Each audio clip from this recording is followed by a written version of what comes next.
अस्सलामुअलैकुम। Of camera stories के एक न्यू एपिसोड के साथ मैं हूं Mazhar Malik. Thank you so much and love you so much last episode के इतना ज़बरदस्त फीडबैक के लिए।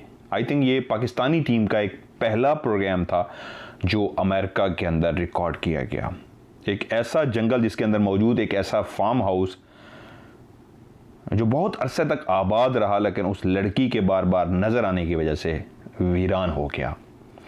तो मुझे उन लोगों ने वहाँ पे बुलाया। मैंने वहाँ पे रात को अकेले जाके इन्वेस्टिगेशन की, और उससे पहले जब हम गए, शान जी मुझे अपने साथ वहाँ पे लेके गए उस जंगल में। वहाँ पे अपने कैंप लगाया, कैंपिंग की, और फिर रात को अकेला 13-14 किलोमीटर का फासला तय करके मैं उस फार्म हाउस पे पहुँचा और वहाँ पे मैंने इन्वेस्टिगेशन की। तो ये आप लोगों की मोहब्बत थी, आप लोगों का प्यार था जिसको सामने रख के मैंने इतना बड़ा रिस्क लिया कि अपनी ज़िंदगी को इतना ख़तरे में डाला।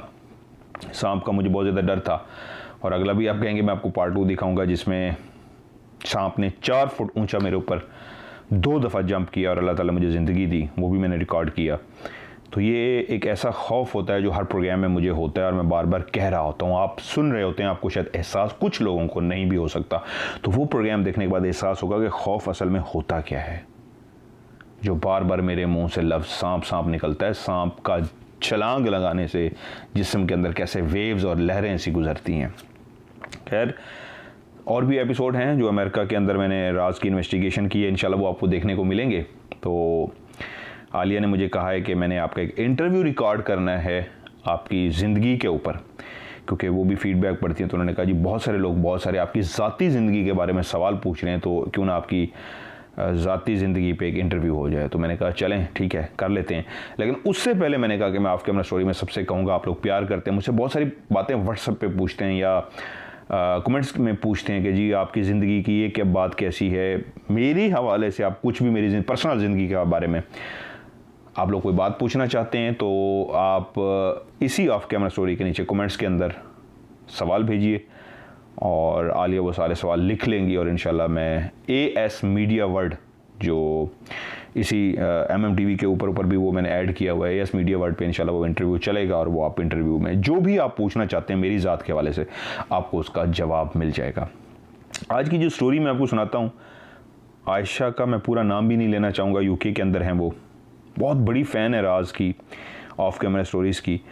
वो कभी उनके फीडबैक भी इस तरह का था जब उन्होंने मुझे पहली दफ़ा लिखा था कि मैं राज और ऑफ कैमरा स्टोरी के अलावा कोई भी शो, कोई भी यूट्यूब का चैनल इस घोस्ट हंटिंग के हवाले से मैं नहीं देखती, सिर्फ आपका देखती हूँ, और बहुत बड़ी फ़ैन हूँ। मेरी उनसे जब बात भी हुई तो अंदाज़ा हुआ वाकई बहुत बड़ी फ़ैन है। अल्लाह उनको खुशी रखे, ढेर सारी खुशियाँ दे अल्लाह ताला, आप सबको भी अल्लाह ताला ढेर सारी खुशियाँ दे। उनकी एक सच्ची कहानी है जो आज मैं आपको सुनाने जा रहा हूँ, उनकी नानी अम्मा की, तो दादी अम्मा की। तो कहानी को सुन के कुछ लम्हे के लिए मैं भी खो गया था।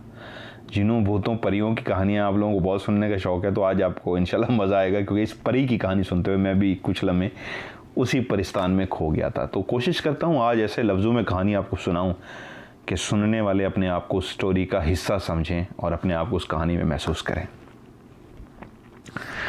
पॉइंट्स मैंने लिखे होते हैं, कहीं भूलता हूँ तो इसकी हेल्प ले लेता हूँ।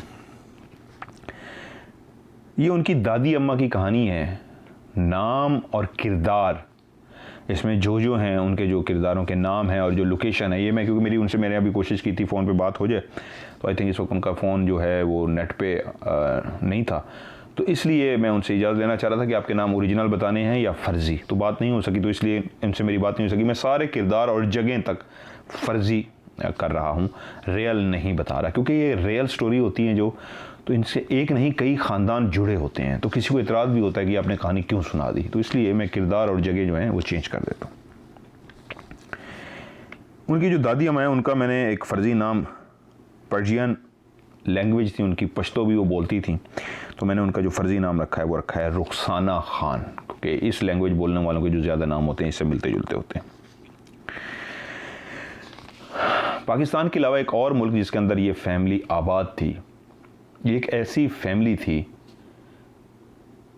जिनका जो पुश्त थी 2-3 पुश्तों के बाद जो जाके मिलती थी वहाँ के एक शहनशाह से मिलती थी।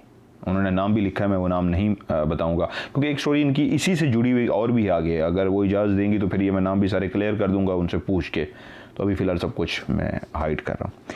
तो ये जो फैमिली थी ये एक रॉयल फैमिली थी, क्योंकि पुश्त जो थी ग्रेट फादर जो ऊपर वो थे वो एक शहनशाह थे इनके। सो इस लड़ी जो एक शहनशाहों से चली आ रही थी, एक रॉयल फैमिली थी। मियाँ बीवी और उनके 2 बच्चे, एक बेटा और एक बेटी। वक्त गुजरा, उस रॉयल फैमिली के अंदर बीवी का इंतकाल हो गया। बच्ची छोटी थी और एक उससे बड़ा भाई था।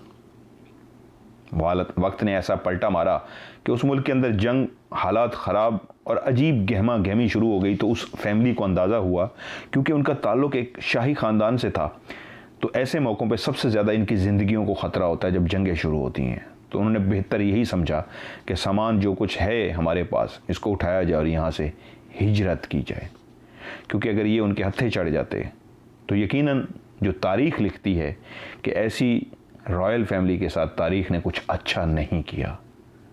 उनको इसलिए ख़त्म कर दिया कि कहीं वक्त ने पलटा मारा तो ये दोबारा हुक्मरान ना बन जाए। तो इसलिए सबसे पहले वो जो इस तरह के शाही ख़ानदान होते हैं उनको गिरफ़्तार करके मार दिया जाता है। वालिद ने फ़ैसला किया कि अपनी बेटी और बेटे को लेके और जो उनका कीमती सामान था वो उठाया और उस मुल्क से हिजरत करके जम्मू कश्मीर चले गए। वहाँ जाके एक ऐसे नाम से आबाद हुए जिससे उनके ख़ानदान का बिल्कुल कहीं से भी पता नहीं चलता था कि किस ख़ानदान से इनका ताल्लुक़ है। वो एक आम इंसान की तरह वहाँ पे इंसान आबाद हुए। आम इंसान से मुराद कि जो एक टैग लगा होता है शाही ख़ानदान का, रॉयल फैमिली का, वो हटा दिया गया।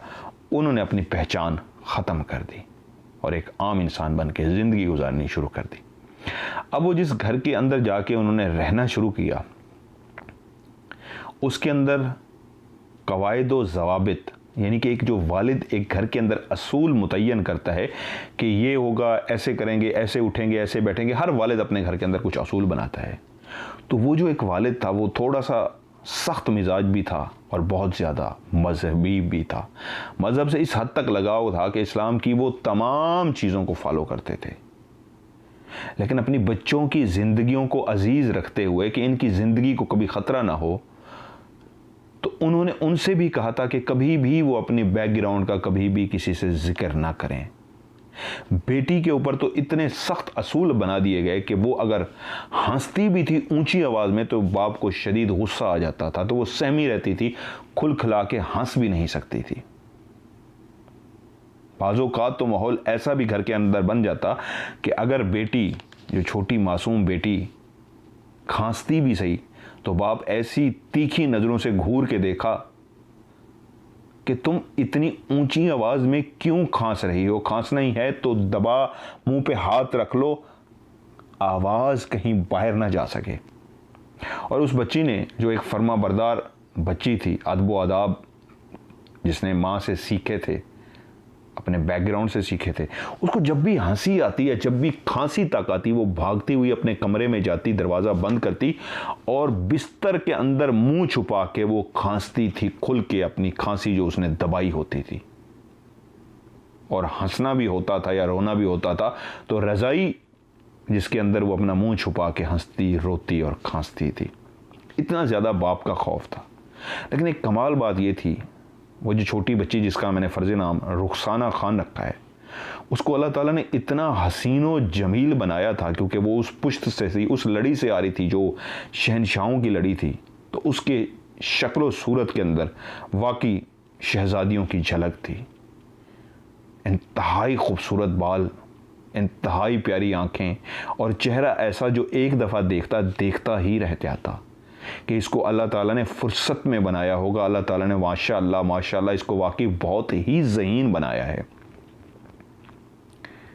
जहाँ उसको अल्लाह ताला ने इतनी खूबसूरत शक्ल व सूरत दी थी, वहीं अल्लाह ताला ने उसको सीरत भी इतनी अच्छी दी थी कि वो भी बाप को फॉलो करते हुए मज़हब से तो लगाव रखती थी, लेकिन उसको कभी किसी ने देखा नहीं था। हर वक्त घर में कैद रहती थी, ऊंची आवाज़ कभी किसी ने उसकी सुनी नहीं थी। वैसे भी उस घर में आना जाना बहुत कम था, क्योंकि एक फैमिली माइग्रेट करके आई थी, तो भाई बाहर चला जाता, बाप चला जाता। इस बच्ची के बारे में बहुत कम लोग ही जानते थे, क्योंकि ये सिर्फ घर की बासी थी, घर में ही रहती थी, खेलती थी। तो वो जो उससे बड़ा भाई था, उसके पास कभी टाइम होता तो उसके साथ बैठ के खेल लेती थी, नहीं तो कमरे में रहती और सहन में लगा जो झूला था उसके ऊपर बैठ के झूला झूलती रहती और अपने आप से बातें करती रहती, खुश होती रहती, खेलती रहती। वक्त कभी एक जैसा नहीं रहता, वक्त पर लगा के उड़ जाता है। वक्त तेजी से गुजरने लगा। वो वालिद जो बेटी के साथ इतना सख्त था, अंदर से बहुत मेहरबान था, अंदर से बहुत शफकत वाला था, क्योंकि वो चाहता था कि किसी को भी मेरी बेटी और बेटे का बैकग्राउंड ना पता लगे। कहीं ये इस वक्त के हुक्मरानों तक बात पहुंच गई तो इनकी ज़िंदगी को कोई नुकसान ना हो जाए। शायद वो इसलिए इतना सख्त मिजाज था और इतना सख्त ही करता था। लेकिन बेटी इस पे भी खुश थी, उसको अपने बाप से बहुत मोहब्बत थी। वक्त यूं ही गुजरा। एक दिन ऐसा हुआ कि वो बैठी अपने सहन के अंदर झूले पे जाके बैठी और झूला झूलना शुरू हो गई। हस्बे मामूल बाप भी बाहर थे और भाई भी उस दिन घर से बाहर गया हुआ था। जब कभी उसके पास टाइम होता था वो खेलती थी, नहीं होता था तो वो झूला ही झूलती थी। वो अपना झूला झूलने बैठ गई। वो झूले पे बैठी हुई आगे पीछे, झूला जब जा रहा था, झूला जब भी आगे और पीछे जाता है तो झूले के अंदर एक सुरीली या बेसुरीली एक आवाज़ सी आती है, चा चा चा। वो बैठा हुआ बंदा, जिस घर के अंदर खामोशी हो, कोई बोलने वाला ना हो, झूले पे बैठा हो, तो उस आवाज़ को सिर्फ वही सुन रहा होता है, चा चा चा। और अगर वो ख्यालों में, ख्वाबों में चला जाए तो उस आवाज़ को वो भी नहीं सुन पाता। वो आवाज़ तो वहीं मौजूद होती है, वो शख्स किसी ख्यालों में चला जाता है। और वही हुआ, झूला झूलते उस आवाज़ को सुनते वो भी किसी ख्यालों में गुम हो गई। अचानक से उसको ख्यालों से वापस आना पड़ा, क्योंकि उसके सामने कुछ हुआ था। जब उसने आंखें जो खुली हुई तो थीं लेकिन ख्यालों की वजह से कहीं और थीं, वापस आई तो देखती हैं एक परिंदा है सफ़ेद कलर का, जिसको कबूतर कहते हैं। मुशाबत तो वही कबूतर जैसी है, सामने आके बैठा है। और उसके फड़फड़ाने की वजह से वो अपने ख्यालों से वापस आई। जो उसने जैसे ही कबूतर की तरफ देखा तो वो कबूतर कबूतर ना रहा, एक रूप धार के एक हसीनो जमील लड़की बन के सामने खड़ा हो गया। जिस लम्हे वो कबूतर से एक रूप धार रहा था और एक हसीनो जमील लड़की बनने जा रहा था, ये लम्हा ऐसे था कि उन खुली आंखों ने जो झूले पे बैठी रुखसाना की आंखें उसको देख रही थीं, सिर्फ उस रूप धारते हुए उस कबूतर से उस लड़की बनते हुए तक का तो मंजर उसने देखा, लेकिन साथ ही वो वहीं पे बैठी बैठी सो गई, जैसे नीम बेहोश हो जाती है। अब उसका वो ज़ाहिरी जिस्म उस झूले पे सोया हुआ है, नीम बेहोश है, लेकिन अब रुखसाना जाग रही है और क्या देखती है कि उसके सामने एक ऐसी लड़की खड़ी है जिसकी जुल्फ़ें इंतहाई चमकदार, सुनहरी, गोल्डन और इंतहाई लंबी खूबसूरत उसकी जुल्फ़ें हैं। रंग उसका इतना सफ़ेद है कि ज़िंदगी में उसने इतना खूबसूरत रंग, इतना झलकता हुआ, चमकता हुआ, दमकता हुआ चेहरा और रंग उसने नहीं देखा। आंखें ऐसे जैसे इस जहान की नहीं, किसी और जहान की इंतहाई खूबसूरत आंखें हों। नाक, होंठ, सब कुछ ऐसा था कि वो जैसे इंसान नहीं कोई और हो। उसने पूछा, कौन हो तुम? तो रुखसाना की आवाज़ सुन के, जो वो सामने खड़ी थी, जो रुखसाना से उम्र में 10-15 साल बड़ी भी थी, तो उसकी आवाज़ आई, तुम्हारी दोस्त। उसने कहा, हो कौन? तो वो खिलखिलाई और उसने कहा, मैं परी हूँ। कहाँ से आई हो? उसने कहा, परिस्तान से। क्या चाहती हो? मेरे पास क्यों आई हो? उसने कहा, तुम्हें दोस्त बनाना चाहती हूँ, क्या मेरी दोस्त बनोगी? वो जो अकेले का, तन्हाई का शिकार लड़की थी, उसको और क्या चाहिए था? एक खूबसूरत सी लड़की जो अपने आप को परी कह रही थी, उसको कह रही थी मेरी दोस्त बनोगी? उसने कहा, हाँ, मैं तुम्हारी दोस्त बनूंगी। वो 12-13 साल की लड़की जो रुखसाना, उसको ज़िंदगी की सबसे बड़ी खुशी मिलने जा रही थी, एक पार्टनर, एक दोस्त की सूरत में। तो उसने आगे अपना हाथ बढ़ाया और रुखसाना खान ने उसका हाथ पकड़ लिया और उसको कहा, आंखें बंद करो। उसने आंखें बंद की और थोड़ी देर के बाद उसको कहा आंखें खोलो। उसने आंखें खोली तो वो अपने घर में नहीं किसी और जगह पे थी। वहाँ पे लोग भी और थे, उनके कपड़े भी और थे, वो बोल भी कुछ और रहे थे। ये क्या, यहाँ की तो इमारतें भी और हैं, यहाँ पे तो सड़कें भी बड़ी खूबसूरत हैं, गाड़ियाँ भी बड़ी बड़ी हैं। तो उसने पूछा मैं कहाँ हूँ? उसने कहा मैं तुम्हारे मुल्क से तुम्हें लेके एक और मुल्क में लेके आई हूँ कि आओ हम दोनों सैर कर सकें। जब उसने अपने इर्द गिर्द रुखसाना खान ने निगाह मारी तो साथ ही उसको नजर आया कि उसके पांव तो ज़मीन पे हैं, साथ में उसने हाथ थामा हुआ है उस परी का, लेकिन वो अपने मुल्क में नहीं किसी और मुल्क में पहुंची हुई है। लोग अपने अपने कामों में मसरूफ़ है, कोई भी उनको नहीं देख रहा और वो दोनों घूमती फिर रही हैं। काफ़ी देर वो घूमती फिरती रहीं। जब वो थक गई तो रुखसाना खान ने कहा मुझे अब घर जाना है।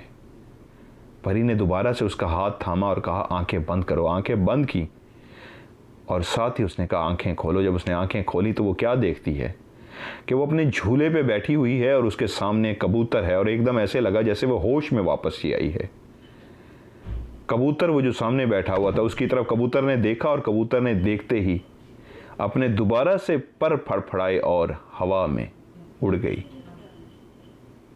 अब वो उस झूले पे बैठी सब कुछ मंजर को याद कर रही है जहां पे वो गई थी, वो जो कुछ देख के आई थी, वो सारे मंजर उसकी आंखों के सामने। उसको भूला तो कुछ भी नहीं। तो वो सोच रही मैं कहाँ थी, क्या मैं ख्वाब देख रही थी या मैं किसी और दुनिया में गई थी, या सचमुच वो मुझे किसी और दुनिया में घुमाने के लिए लेके गई थी वो परी। हाँ, कबूतर तो अभी भी मैंने देखा है, तो क्या ये जो सब कुछ था ख्वाब था या वाकई में किसी मुल्क में घूम के आई हूं? वो बाप से बहुत डरती थी। दोस्ताना रिश्ता तो बाप में नहीं था। उस दौर में अदब व अदाब इतना ज़्यादा होता था कि बाप और बेटी के अंदर बहुत ज़्यादा दूरी पाई जाती थी। वो अच्छी दूरी होती थी, नेगेटिव सेंस में नहीं। एहतराम ऐसा होता था कि फ्रेंडली नहीं होता था। भाई से भी बहुत सारी बातें वो अपनी शेयर करती थी, लेकिन ये एक ऐसी बात थी, वो घबराई हुई भी थी और उसने अपने भाई से भी ये बात शेयर नहीं की। रात सोचते हुए गुजर गई, दिन नया शुरू हुआ, सूरज चढ़ा। वो इंतज़ार में झूले पे जाके बैठ गई कि आज मैं दोबारा से वो ख्वाब देखना चाहूँगी, लेकिन कोई कबूतर ना आया, कोई ख्वाब ना हुआ। 2-3 दिन ऐसे ही गुजर गए। उसने कहा नहीं वो ख्वाब था और मैं शायद बहुत सोचती बहुत हूँ, अपने आप से भी कभी बातें करती हूँ, तो शायद मैं ख्वाब ही देख बैठी हूँ। अभी कुछ ही दिन गुजरे थे कि उसी झूले पे वो दोबारा बैठी थी। उसी चाचा की आवाज़ से दूर चली गई थी क्योंकि वो ख्यालों में गुम थी। फिर उसकी आंख उसी वक्त दोबारा आंखों ने झपटा मारा और होश में वापस आई, क्योंकि फिर एक फड़फड़ाने की आवाज़ थी और सामने कोई कबूतर आके बैठ रहा था। और अभी कबूतर से वो इंसान के रूप में बदलने ही जा रही थी कि फिर से उसका जिस्म वहीं पे बेहोश हो गया और वो आंखें बंद करके सो गई। तो उसने पूछा तुम आज 4 दिन बाद क्यों आई हो? उसने कहा मुझे काम था, मैं इसलिए नहीं आ सकी, लेकिन तुम मेरी दोस्त हो, मैं हमेशा तुम्हारे पास आती रहूंगी। रोज़ाना नहीं, लेकिन थोड़े थोड़े टाइम के बाद हमारी मुलाकात होती रहेगी। उसने कहा चलें? उसने कहा कहाँ जाना है? रुखसाना ने पूछा आज कहाँ लेके जाओगी? उसने कहा आज तुम एक और मुल्क की सैर कराऊंगी, नए लोग देखोगी, नई बिल्डिंग्स देखोगी, सब कुछ नया देखोगी, इस मुल्क जैसा नहीं होगा। उसने उसका हाथ पकड़ा और उसी तरह उसको लेके गई एक और मुल्क के अंदर, और वहाँ पे भी वैसा था। सब कुछ पिछली जगह जो उन्होंने देखी थी उससे चेंज था। कोई भी उनकी तरफ देख नहीं रहा था। खिलखिलाती खुश गपियों में मसरूफ़ वो दोनों फिर रही थी और उस मुल्क की सैर कर रही थी। और जब वक्त गुजर गया तो उसने कहा वापस चलें? तो रुखसाना जो बहुत ज़्यादा एंजॉय कर रही थी उस मुल्क के अंदर, उसने कहा हाँ वापस जाना चाहिए। और उसी तरह उसने उसका हाथ थामा, आंखें बंद कराई, वापस आंखें खोली तो वो झूले पे बैठी थी और सामने कबूतरी बैठी थी और कबूतरी उड़ के चली गई। अब ये एक सिलसिला था जो इस तरह शुरू हो गया कि रुखसाना को लगा कि ये कोई ख्वाब या वहम नहीं है, इसका हकीकत से ये ताल्लुक़ है कि वो एक परी है। वो आती है कबूतर का रूप धार के, जब मेरे पास आके बैठती है तो इंसानी रूप के अंदर आ जाती है। वो एक परी है, मेरी दोस्त है, वो बहुत ही हसीन व जमील है। जैसे मेरे बारे में लोग कहते हैं कि मैं बहुत ही हसीन व जमील हूँ, वो मुझसे भी ज़्यादा हसीन व जमील है। और वो मुझे लेके जाती है। मेरा जिस्म वहीं पे होता है, नीम बेहोश सा और सोया हुआ था होता है। और कई दफ़ा ऐसा हुआ, भाई घर में दाखिल हुआ तो उसने देखा कभी मसहरी पे, कभी बिस्तर पे, कभी झूले पे, कभी किसी जगह पे बहन को सोए हुए देखा। आता जाता तो उस घर में कोई था नहीं, एक बाप आता था या वो एक भाई।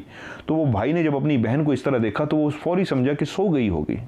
जगाना उसने भी मुनासिब नहीं समझा, क्योंकि वो इस राज से वाकिफ नहीं था कि बहन का जिस्म यहाँ पे सोया पड़ा है, बहन किसी के साथ इस वक्त घूमने गई हुई है।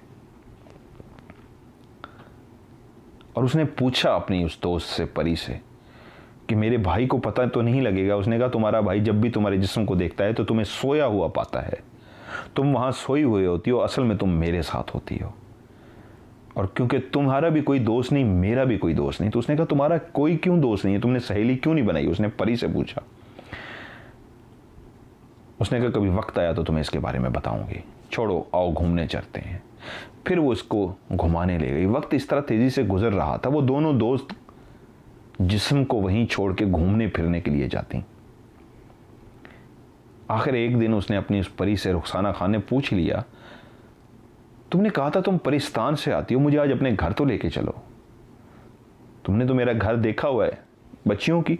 एक 12-13 साल की एक जो लड़की, इस तरह के सवाल उस दौर में अमूमन पहले सवाल यही होते थे कि मुझे भी तो अपना घर दिखाओ, किस देश से आती हो, कहाँ रहती हो, मैंने भी वो देखना है।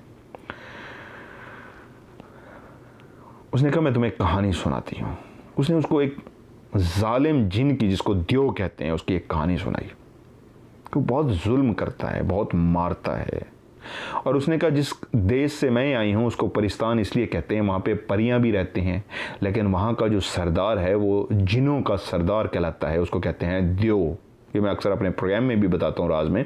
जो सबसे बड़ा, यानी कि जिन्नात में एक अल्लाह ताला ने ताकत दी है, शक्ति दी है, जिसके बाद सबसे ज़्यादा ताकत होती है, वो द्यो कहलाता है, वो जिनों का सरदार कहलाता है। इसकी ख़ास अलामत ये है कि ये अपना वजूद सबसे बड़ा जितना ये कर सकता है कोई और इतना जिन नहीं कर सकता। जिन्नात में सबसे ताकतवर ये कहलाता है। और हर कबीले का जो सरदार होता है वो एक द्यो होता है, वो अपनी ताकत के हिसाब से सरदार होता है।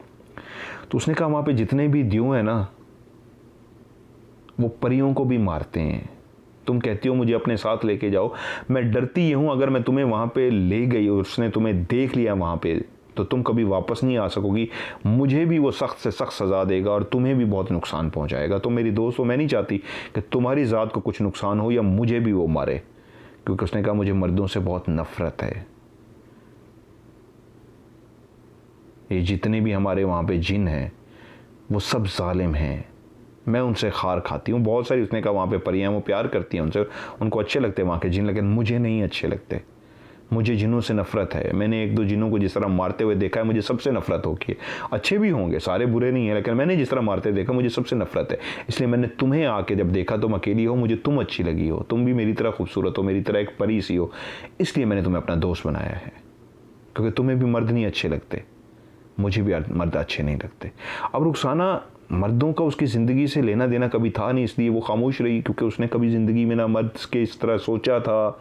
एक भाई था जो उसकी ज़िंदगी में उसका मर्द था, या एक बाप था जिससे वो बेइंतहा मोहब्बत करती थी। वो जज्बा बाप की मोहब्बत वाला था, वो भाई की मोहब्बत वाला था, और उसके अलावा उसके जहन में कोई जज्बा था ही नहीं मोहब्बत के हवाले से। तो उसने कहा मैं तुम्हारी ख्वाहिश का एहतराम करती हूँ, लेकिन मैं तुम्हें परिस्तान नहीं लेके जा सकती, क्योंकि वो जालिम दियो तुम्हारी ज़ात को नुकसान पहुंचाएगा और मेरी ज़ात को भी।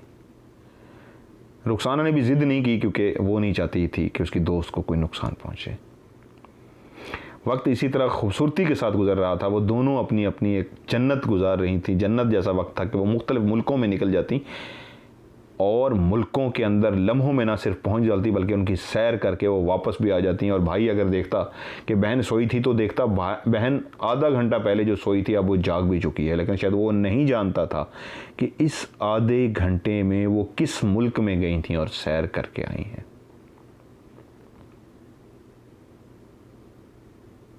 ये राज उसी के दिल में था, ना वो बाप ना वो भाई से बता सके। अब वो भाई के साथ बहुत कम खेलती थी, क्योंकि भाई भी मजबूरी में खेलता था, क्योंकि वो बाहर रहता था, बड़ा हो रहा था, तो बहन का दिल रखने के लिए उससे खेल लेता था। जब देखा अब बहन भी नहीं खेलती तो वो भी नहीं खेलता था, क्योंकि अब बहन को एक सहेली मिल गई थी जो भाई नहीं जानता था, इसलिए वो अपना वक्त उसके साथ गुजार रही थी। एक शख्स जिसका नाम फर्जी में रख लेता हूँ, जो वक्त पे रुखसाना खान का शौहर बना, उसको कुरान मजीद पढ़ने का बहुत शौक़ था। और रुखसाना खान के जो वालिद साहब थे वो बहुत खूबसूरत आवाज़ में तिलावत करते थे, किरात करते थे, बहुत ही ज़बरदस्त तरीके से वो ऐसी खूबसूरत आवाज़ में कुरान पढ़ते थे कि सुनने वाले हैरान रह जाते थे।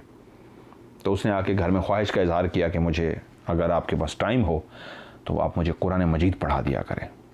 उन्होंने खुशी का इजहार किया कि वो ख़ुद भी एक अल्लाह से मोहब्बत रखने वाले इंसान थे। तो रुखसाना के वालिद ने कहा, बेटा आप मेरे पास आ जाया करें, मैं आपको कुरान पढ़ा दिया करूँगा। वो शाम को उस घर में आना शुरू हो गए और रुखसाना खान के वालिद से कुरान पढ़ना शुरू हो गए। वो खुद एक दरवेश सिफत इंसान से, कारोबार जो वो करने जा रहे थे शुरू उस वक्त कर रहे थे, वो कॉन्ट्रैक्टर थे, कॉन्ट्रैक्ट लेते थे और मुख्तलिफ बिल्डिंग्स और इस तरह की चीज़ें वो बनाते थे। अभी वो अपना कारोबार और चीज़ें जो है शुरू करने लगे थे, लेकिन अल्लाह ताला ने शुरू में ही उनके काम में बरकत डालनी शुरू कर दी थी। जब उन्होंने अपना ये कारोबार शुरू किया, अभी जवान ही थे, 22-24 साल उनकी उम्र थी, लेकिन उनको रिस्पांस मिलना शुरू हो गया और धड़ाधड़ उनको कॉन्ट्रैक्ट मिलने शुरू हो गए। क्योंकि वो बैठ के रुखसाना खान के वालिद साहब को बताते थे कि अल्हम्दुलिल्लाह उस्ताद मोहतरम, बहुत अल्लाह ताला ने हाथ पकड़ा है कि काम बहुत ज़बरदस्त जा रहा है। रमीज़, वो जो कॉन्ट्रैक्टर जिनका नाम है फर्जी रमीज़ रख देता हूँ, रमीज़ बहुत तेज़ी के साथ कुरान मजीद ना सिर्फ पढ़ रहा था, सीख रहा था, बल्कि बहुत जल्दी जल्दी सीख रहा था बनिस्बत दूसरे लड़कों के। और इस बात पे रुखसाना खान का वालिद को भी बहुत खुशी हुई कि रमीज़ ना सिर्फ फरमा बरदार लड़का है बल्कि इसको दीन से लगाव है। एक दिन रमीज़ घर में बैठा कुरान मजीद पढ़ रहा था, वालिद साहब उठ के कमरे से बाहर गए तो उसी लम्हे रुखसाना खान वहाँ से गुजरी। शायद उसको भी इस बात का अंदाज़ा नहीं था कि अंदर रमीज़ बैठा पढ़ रहा है, वरना वो जो उसको जब पता होता था रमीज़ बैठा पढ़ रहा है तो वो घर में नहीं आती थी, अपने कमरे में रहती थी।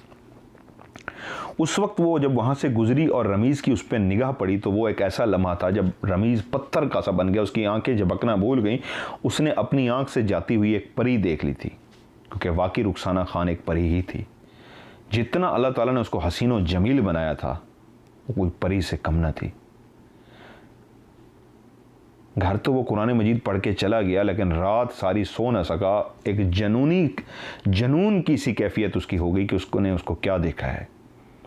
और जैसे ही सुबह हुई तो वो अपने कुरान मजीद पढ़ने का जो उसका टाइम था उससे बहुत पहले वो घर पहुंच गया। रुखसाना खान के वालिद हैरान हुए कि अभी तो बहुत टाइम है, आज जल्दी कैसे आ गए। तो हैरान को एक ऐसी बात थी तो उसने कहा, ये सामने तलवार लटकी है, आज मैं आपसे एक फरमाइश करने लगा हूँ, आप चाहें तो मेरी फरमाइश को पूरा कर दें और चाहें तो इस तलवार से मेरी गर्दन काट दें। हैरान हुए रुखसाना के वालिद कि ये कैसी बात कर रहा है ये लड़का। माना कि मैं इसे बहुत लाइक करता हूँ, बहुत फरमा बरदार है, बहुत अच्छा है। उसने कहा, बताओ बेटा क्या कहना चाहते हो। उसने कहा, मैं आपकी बेटी का हाथ मांगता हूँ, आप अगर उसके साथ मेरी शादी कर दें या फिर इस तलवार को उतार के मेरी गर्दन उड़ा दें, मैं उसके बगैर नहीं रह सकता। रुखसाना के वालिद ने कहा, ठीक है तुम अपने घर जाओ, मुझे इस पर सोचने दो। अब ताल्लुक तो उनका रॉयल फैमिली से था। वो जानता था रुखसाना का बाप कि मेरा जो ख़ानदान है वो एक रॉयल फैमिली से ताल्लुक़ रखता है। और एक बात इस स्टोरी में शुरू में जो मैं बताना भूल गया, जब ये माइग्रेट करके आए थे तो रुखसाना ने भी अपनी आंखों से देखा था घर के अंदर एक ऐसा संदूक भी था जिसके अंदर उनके शाही लिबास भी मौजूद थे। और वो सिर्फ शाही लिबास का संदूक नहीं था, उसके अंदर हीरे जवाहरात और सोना भरा हुआ था। वो अपने साथ वो सब कुछ लेके आए थे, जो उनका नस्ल दर नस्ल ख़ानदानी को, शाही ख़ानदान के अंदर ऐसे बहुत सारे संदूक होते हैं जिनके अंदर ना सिर्फ हीरे जवाहरात होते हैं बल्कि उनके अंदर उनकी जो और कीमती चीज़ें होती हैं वो भी पाई जाती हैं। और रुखसाना खान भी उस संदूक को देख चुकी थी जो उनके घर के अंदर रखा हुआ था। और रुखसाना के जो वालिद थे उसी में से बाज़-औक़ात जो उनके हीरे जवाहरात थे उसमें से वो चीज़ें निकालते थे और इस्तेमाल भी करते थे।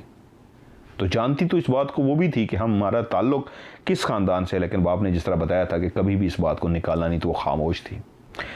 रुखसाना खान का वालिद रात सारी सोचता रहा कि क्या मुझे अपनी बेटी की शादी इस फर्मा बरदार लड़के से जो रूहानियत की तरफ, जो दीन की तरफ बहुत लगाव रखता है, ना सिर्फ फर्मा बरदार है बल्कि तमीज़दार भी है और अल्लाह ने इसके काम में भी बरकत डाली है, उससे कर दूं, या अपने उन ख़ानदान के लड़कों से कर दूं जिनके पास दौलत की कमी नहीं है, क्योंकि दौलत की कमी तो रुखसाना खान के वालिद के पास भी नहीं थी।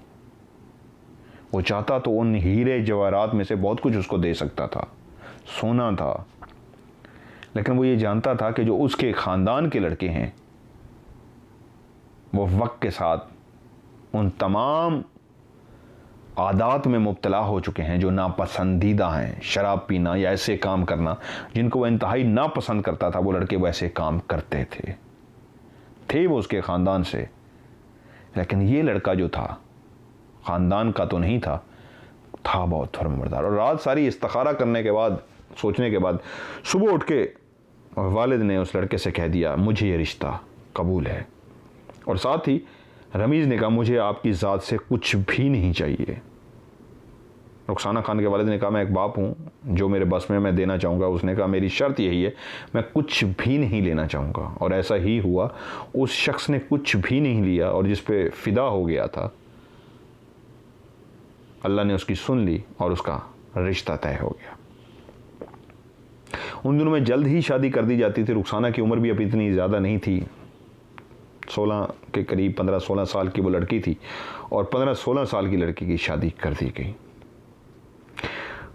उस शख्स को अल्लाह ने एक बीवी तो दे दी थी जो उसने चाही थी, लेकिन अल्लाह ने उसके दिल में बीवी की इतनी मोहब्बत डाल दी कि वो उसकी एक लाडली तरीन बीवी बन गई।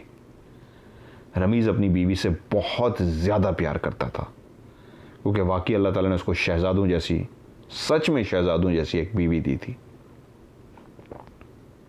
और वो जो लड़की थी रुखसाना खान, घर में तो रही थी, इतनी पढ़ी लिखी तो नहीं थी, जिसके ऊपर हुस्न की बारिश थी, हुस्न की मलका थी, वो भी अदब आदाब में और रिवायात में एक शाही ख़ानदान से ताल्लुक़ रखने की वजह थे वो भी कुछ कम न थी। हाँ, एक बात थी कि जहाँ रुखसाना खान को कोई भी देखता था तो उसका गर्विदा हो जाता था और दूर दूर तक शादी के बाद उसके हुस्न के चर्चे हो गए थे। वहाँ पे ये हुआ कि रुखसाना खान भी भूल गई कि किसी कबूतर से उसकी मुलाकात होती थी और वो कहीं जाती थी। वो ऐसी अपने शौहर के अंदर वो भी मसरूफ़ हुई उसकी मोहब्बत में कि वो दोनों जो एक दूसरे से शदीद प्यार करना शादी के बाद शुरू हो गए थे, वो हर वक्त साथ रहने लगे, घूमने फिरने लगे, ज़्यादा से ज़्यादा वक्त गुजारने लगे जो इकट्ठे गुजारते थे। उसमें बहुत कम लम्हे ऐसे आते थे, बाकी काम काज वो में लगी रहती थी। उस बंदे को अल्लाह ताला ने इतनी दौलत दी थी कि उसने नौकरानियों की लाइन लगा दी, कभी अपनी बीवी को काम नहीं करने दिया। तो वो जो घर में अकेली रहती थी, अब ऐसे घर में थी जहाँ पे नौकरानियाँ काम करती थी और बाकी सचमुच की एक मलका बन के बैठ के देखती रहती थी। तो अब उसके पास टाइम ही नहीं था कि वो अकेली हो सके और कोई उससे मिलने आ सके कबूतर के रूप में। और जैसे ही वो नौकरानियाँ काम शाम करके जाती तो उसका शौहर आ जाता और वो घूमते फिरते और उस अपने वक्त को हसीन तरीन बनाते, यादगार बनाते मुख्तलिफ जगहों पे। वक्त तेज़ी के साथ गुजरा। अल्लाह ताला ने रुखसाना खान को एक इंतहाई खूबसूरत सा बेटा अता किया। गोद में पहला एक ऐसा ख्वाहिश जो हर इंसान की होती है कि या अल्लाह, बहुत से अब तो चेंज हो गया वक्त के साथ, उस वक्त ये होती थी कि या अल्लाह पहला बेटा हो। अब तो वक्त इतना बदल गया है, बेटा हो या बेटी हो, कहते हैं अल्लाह की रज़ा जो भी मिले। तो उस वक्त अल्लाह ने उनको बेटा अता किया, क्योंकि बाप और माँ दोनों की ख्वाहिश थी जो अल्लाह की रज़ा वो मिले, बेटी या बेटा नहीं, जो मिले। और अल्लाह ने उनको बेटा दे दिया। वो दोनों बहुत खुश थे। अब उनके घर में एक तीसरी ज़िंदगी आ चुकी थी बेटे की शक्ल में। वो अपने बेटे को टाइम देती थी, जब जब उसके पास टाइम होता वो बेटे को टाइम देती। और जो बाप भी था और शौहर भी था, वो रुखसाना खान का भी अब भी उसी तरह दीवाना था और अपने बेटे का भी। 6 महीने हुए थे, रुखसाना खान अपने बेटे को उठाए हुए जाके सहन में बैठी। वो उसकी गोद में खेल रहा था और वो उसके साथ शरारतें कर रही थी, उसको हंसाने की कोशिश कर रही थी जैसे माँ अपने बच्चे के साथ खेलती है। तो उनके कानों ने एक ऐसी आवाज़ सुनी जो सुनी सुनी सी लगती थी वो थी परों के फड़फड़ाने की आवाज़। और उसने जैसे ही सर उठा के देखा, वही कबूतरी सामने आके बैठी हुई थी। रुखसाना की आंखों ने देखा जो बच्चे के साथ खेल रही थी कि उसी कबूतरी ने उसी तरीके उस परी का रूप धारना शुरू कर दिया जैसे वो धारती थी, और उसके सामने वही उसकी पुरानी हसीनो जमील परी जो उसकी दोस्त थी सामने खड़ी हुई थी। लेकिन अब एक तब्दीली आ चुकी थी। वो रुखसाना जो इस कबूतर के आते ही सो जाती थी, आज वो अभी तक जाग रही थी, यहां तक कि उसकी गोद में उसका बेटा भी खेल रहा था। आज उसको नींद नहीं आई थी। घर में वो अकेली थी, लेकिन आज उसको नींद नहीं आई थी। आज वो जागती आंखों के साथ अपनी सहेली को सामने देख रही थी, और उसके चेहरे पे मुस्कुराहट फैल गई। और रुखसाना खान ने मुस्कुराते हुए उसकी तरफ देखा और कहा, तुम कैसी हो? क्योंकि वो इतने दिनों में 1.5-2 साल में भूल गई थी कि उसकी कोई सहेली भी थी। वो अपने शौहर के साथ ऐसी मस्त हुई, ऐसा एक खूबसूरत वक्त उनका गुजरा कि वो उसको भूल गई कि तन्हाई के दिनों में कोई उसकी दोस्त उसके पास आती थी और उसको घुमाने ले जाती थी। और ये एक ऐसा राज था जो उसने अपने शौहर को भी नहीं बताया था। तो उसकी सहेली ने उसकी तरफ देखते हुए पहला जो सवाल पूछा वो ये था, मैं तुम्हें इतने अरसे से ढूंढती फिर रही थी। 1 हफ्ता पहले मैंने तुम्हें आके इस घर में देखा और मैं इस तलाश में थी कि तुम अकेली हो और मैं तुम्हारे पास आ सकूं। आज भी मैं इंतज़ार कर रही थी, तुम अकेली हुई हो तो मैं आ गई हूं। मुझे ये बताओ, तुम कहां चली गई थी?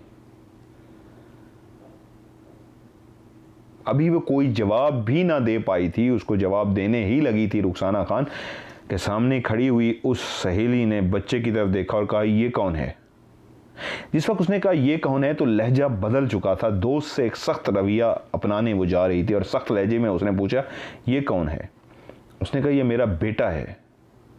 तो एकदम से उस परी की आंखें लाल हो गईं, उसका चेहरा गुस्से से कांपना शुरू हो गया और ऐसे लगा जैसे वो शदीद गुस्से में आ गई है और गुस्सा हर सेकंड के बाद बढ़ता जा रहा है। और उसने इंतहाई गुस्से की आवाज में अपनी दोस्त से कहा, तुमने शादी कर ली एक मर्द से? तो रुखसाना जो एक लम्हे में उसको याद आ गया कि ये तो मर्दों से नफरत करती है, इसने मुझे अपनी जितनी भी कहानियां सुना रखी थी परिस्तान की, तो ये तो मर्दों से ना सिर्फ शदीद नफरत करती है बल्कि मुझे भी कहती थी कि कभी भी किसी मर्द से दोस्ती ना करना, बात ना करना, रिश्ता ना बनाना, तुम भी मर्दों से नफरत करना, मर्द होते ही नफरत के काबिल हैं। और आज मैंने शादी कर ली और इसको बता रही हूं कि मेरा बच्चा है। तो वो जो बोलने लगी थी रुखसाना खान, वो एकदम से खामोश हो गई और उसको देखने शुरू हो गई कि अब ये क्या करती है। क्योंकि अब कैफियत ये थी कि वो सामने खड़ी हुई जो परी थी, परी कम और आज कुछ चुड़ैल ज्यादा लग रही थी। खूबसूरती उसके जिस्म के अंदर वही थी, वही सुनहरे लंबे बाल थे, वही बड़ी बड़ी सब सी आंखें थी, वही होंठ इंतहाई खूबसूरत होंठ थे, वही प्यारे प्यारे हाथ थे, वही बाजू थे, वही उसी तरह स्लिम एंड स्मार इंतहाई खूबसूरत वो परी थी। लेकिन चेहरा लाल हो चुका था, आंखें गुस्से की वजह से ऐसी थी जैसे उनमें से खून टपक रहा हो। उसका रूप नहीं बदला था, रूप वही था, लेकिन गुस्सा इतना शदीद था कि वो सहम गई कि उसको ऐसे लगा एक लम्हे में रुखसाना खान को, कहीं ये मुझे या मेरे बेटे को अभी मार ना दे। और उसका दिल तेजी से धड़कना शुरू हो गया कि उसको मैंने पहली दफा इतना शदीद आज गुस्से में देखा है। तो उसी गुस्से के आलम में वो परी हल्की सी तंजिया मुस्कुराई और गुस्से वाली आंखों से ही उसने रुखसाना खान को देखते हुए कहा, मुझे 1 गिलास पानी पिला दो।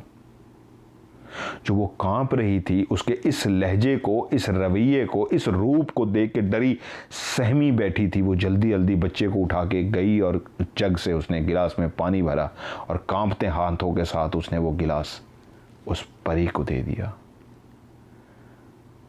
वो जो परी आंखों से खून जिसके टपक रहा था, वहशत टपक रही थी, उसने आंखें झपके बगैर रुखसाना को देखते हुए गिलास ऐसे मुंह से लगाया।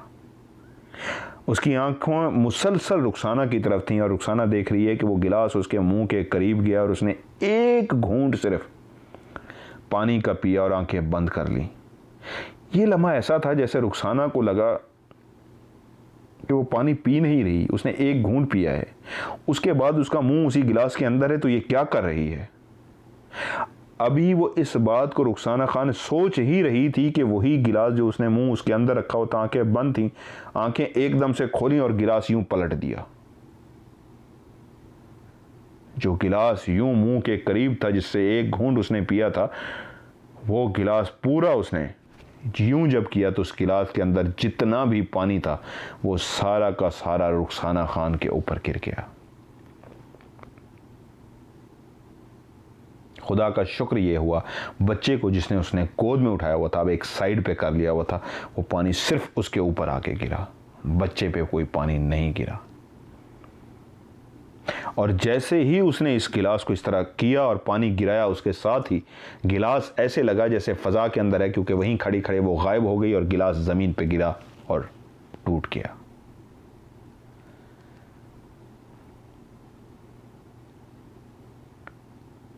वो जा चुकी थी। एक घूंट पानी का पी के बाकी उस पर पानी फेंक के जा चुकी थी।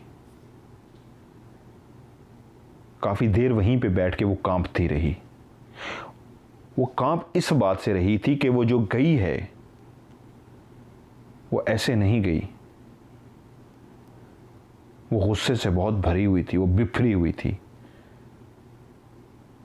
शायद मुझे अभी, मेरे बेटे को मुझे छोड़ के तो गई है, लेकिन ये मुझे कत्ल कर देगी, मुझे नहीं छोड़ेगी। वो काफ़ी देर बच्चे को गोद से सीने से लगाए बैठी रही, यहाँ तक कि शाम और ऐसा टाइम हो गया कि हस्बैंड घर में आ गया। हस्बैंड ने अंदाज़ा तो लगा लिया कि बीवी बहुत खौफजदा है, डरी हुई। उसने पूछा क्या हुआ है, वो चुप रही। खाना शाना खा के जब वो बिस्तर पे लेटने के लिए गए, तो जैसे ही रुखसाना खान अपने बिस्तर पे लेटी तो उसको लगा कि कोई उसके सीने पे आके बैठ गया है।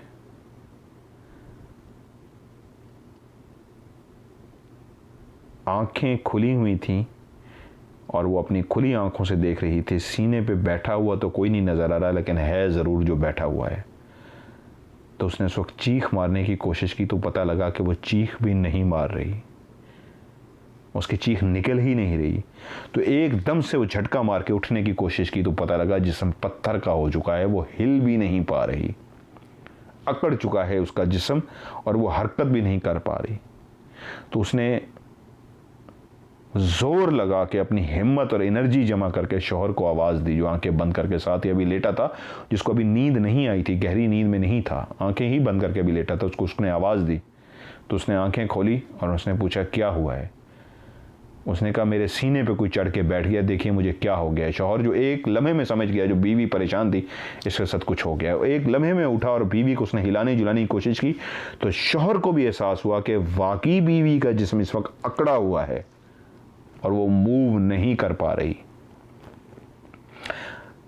वो एक दीनदार बंदा था, फौरन कुरानी आयात पढ़ के उसके ऊपर फूंकना शुरू हो गया, उठाने की उसको कोशिश करता रहा। लेकिन इस बात से उसको 100% ये अंदाज़ा ज़रूर हो गया कि बीवी नॉर्मल नहीं है, उसका जिस्म अकड़ चुका है। ये वहम नहीं है कि उसके सीने पे कोई बैठा हुआ है, कुछ ऐसा हुआ है जिसका सबूत ये है कि उसका जिस्म उसका साथ नहीं दे रहा। रात सारी जागते हुए गुजार दी शौहर ने, और सुबह भी उसको अंदाज़ा हुआ कि ये एक रात की बीमारी नहीं है, ये कोई मुस्तकिल बीमारी है जो मेरी बीवी को लग चुकी है। और हुआ भी यही। और जो पानी फेंक के गई थी, वो पानी नहीं फेंक के गई थी, वो पढ़ के फेंक के गई थी। अब हुआ ये कि वो रुखसाना खान, जो पूरे मोहल्ले के अंदर मशहूर थी कि लाडली बीवी देखनी हो, हसीन और जमील बीवी देखनी हो, ऐसी बीवी देखनी हो जिसका शौहर दीवाना हो, ऐसी औरत देखनी हो जो हूर परी हो, ऐसी औरत देखनी हो जो मलका की तरह ज़िंदगी गुजारती है, तो उस मोहल्ले की वो रुखसाना खान थी। पूरा मोहल्ला उसका गर्विदा था और हर वक्त उसके काम काज करने के लिए भागता था। खुदा ने दिया भी इतना था क्योंकि वो जो कॉन्ट्रैक्टर था शुरू में ही, जिसका अल्लाह ने इतना हाथ पकड़ा था कि कारोबार चला था, कुछ ही अरसे बाद शादी के वो फौरी तौर पे पाकिस्तान शिफ्ट हो गया था। और पाकिस्तान के एक ऐसे सूबे में शिफ्ट हुआ था जहाँ पे उसको इतने ज़्यादा कॉन्ट्रैक्ट मिले थे कि वो पैसे बोरियों में भर के लाता था। उन दिनों में कैश पे डील होती थी, जितने भी काम होते थे आप कैश लेते थे। तो रुखसाना खान वो एक औरत थी जिसके घर में बोरियां नोटों की भरी हुई थी। अल्लाह ताला ने पैसों की बारिश कर दी थी उनके घर में। इतना ज्यादा उसका कारोबार वसी हो गया था कि वो जब भी किसी और जगह पे जाता, कॉन्ट्रैक्ट होता, एक और बोरी ले आता। उनके घर में पैसों की बोरियां ही बोरियां थी। जिस घर में पैसे की इतना रेल पेल हो, वहां पे वो मलका ही थी। इसलिए तो नौकरानियां थी, सब कुछ था, किसी चीज की कमी नहीं थी। यहां तक कि अल्लाह ने बेटा भी दे दिया था। और वो घर एक ऐसा घर था जिसकी दुनिया मिसालें देती थी, जहां पे ऐसा हसीन और जमील कपल था जिसकी बीवी हूर परी थी, पैसे की बरसात थी, नौकर चाकर और इतना बड़ा महल जैसा घर था। तो हर कोई उसकी मिसाल देता था। अब लोगों ने देखा कि उस घर को नजर लग गई है।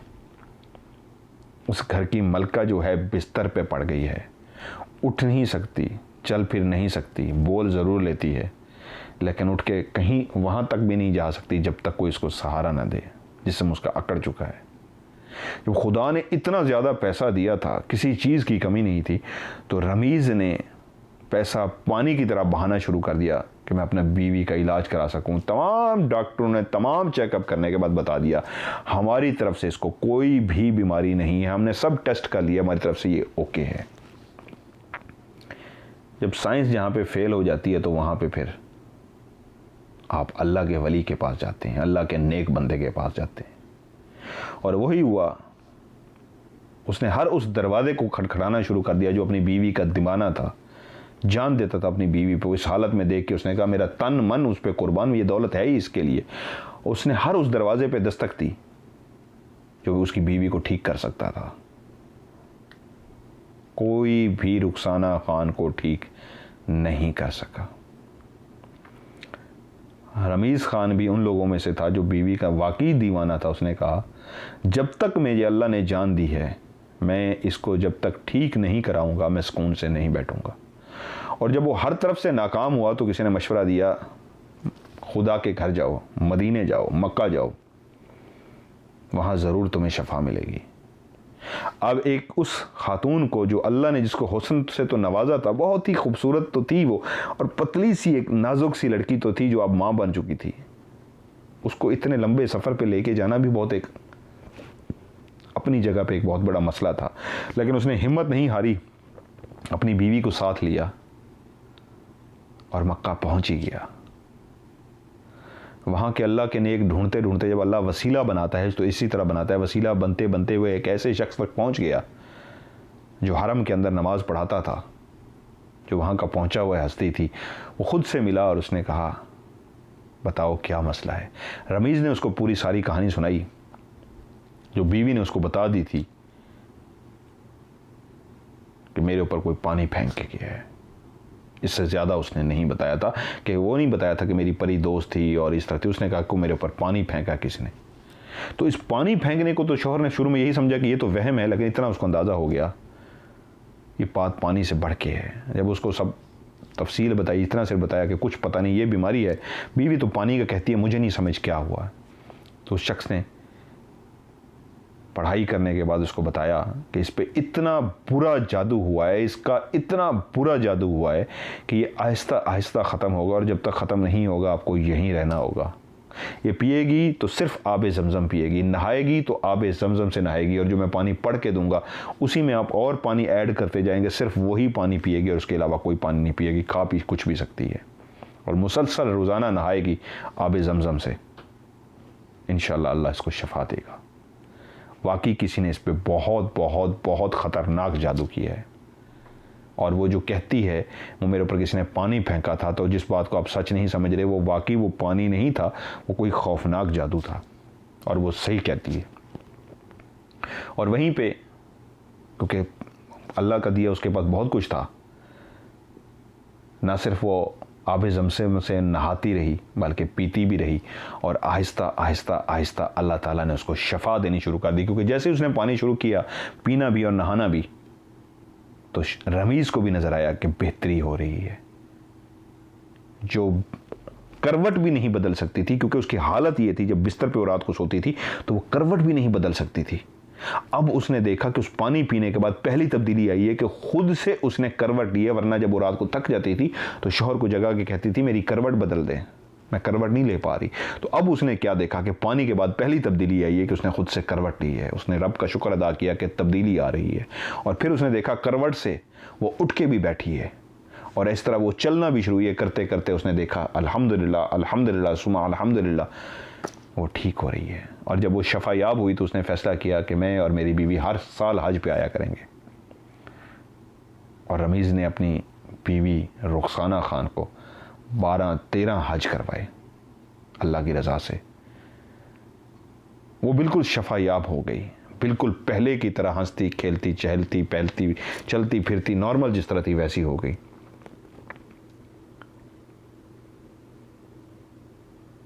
लेकिन वो परी दोबारा कभी भी उसके पास नहीं आई।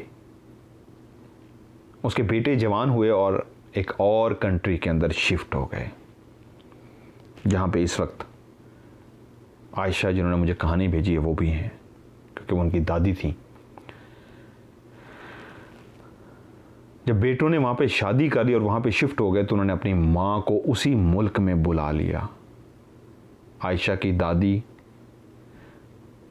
जब एक और मुल्क पहुंची तो सबसे बड़ी हैरत की बात यह हुई, जो उसने आयशा को भी बताई और वो ख़ुद भी हैरान हुई, कि उस मुल्क में पहुंचते ही कुछ चीज़ों को देखते ही उसने कहा ये तो मैं देख चुकी हूँ। तो आयशा ने भी ये सवाल किया, दादी आप कैसे देख चुकी हैं?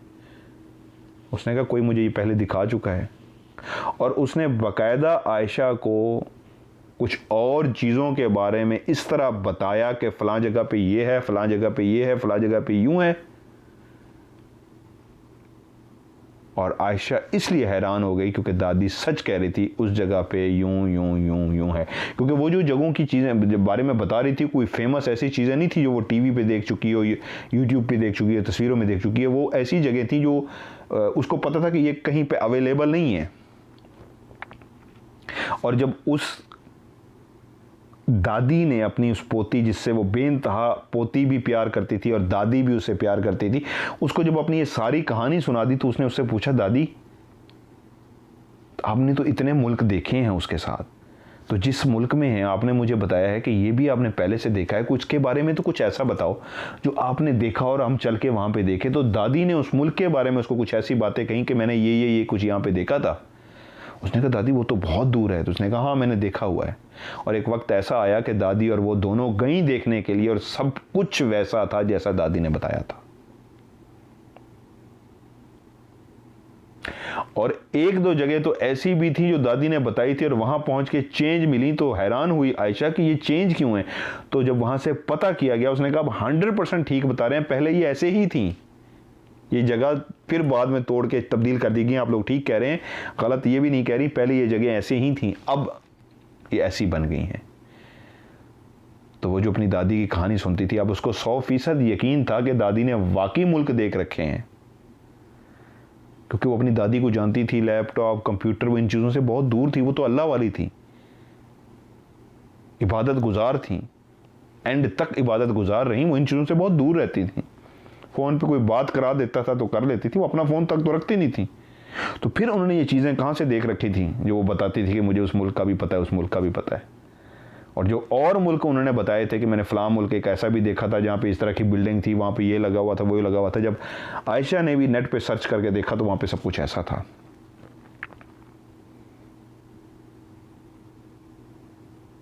लेकिन अब वो अल्लाह के पास जा चुकी हैं। आयशा का कहना यह है कि आखिरी वक्त में भी वो इतनी हसीन और जमील थी कि मैं हैरान होती थी कि इस उम्र में भी इतनी हसीन है तो मेरी दादी उस उम्र में कितनी हसीन थी। अब वाकई मेरे दादा सही में इन पे आशिक हुए थे कि अल्लाह ने इनको कूट कूट के हुस्न इनके अंदर भर दिया था। आज वो अल्लाह के पास जा चुकी हैं और दुआ है कि अल्लाह ताला उनको जन्नतुल फिरदौस में बुलंद दर्जात अता फरमाए, आमीन। और उनकी गोद के अंदर वो जो बच्चा था उसकी भी कहानी मुझे आयशा ने सेंड की हुई है। तो इंशाल्लाह आप मुझे कहेंगे तो नेक्स्ट में जो कहानी है इसी को, जो उस लड़का जो गोद में था जो बड़ा हुआ और उसके साथ क्या वाक़या हुआ, आप कहेंगे तो इंशाल्लाह मैं आपको नेक्स्ट कहानी वो सुनाऊंगा।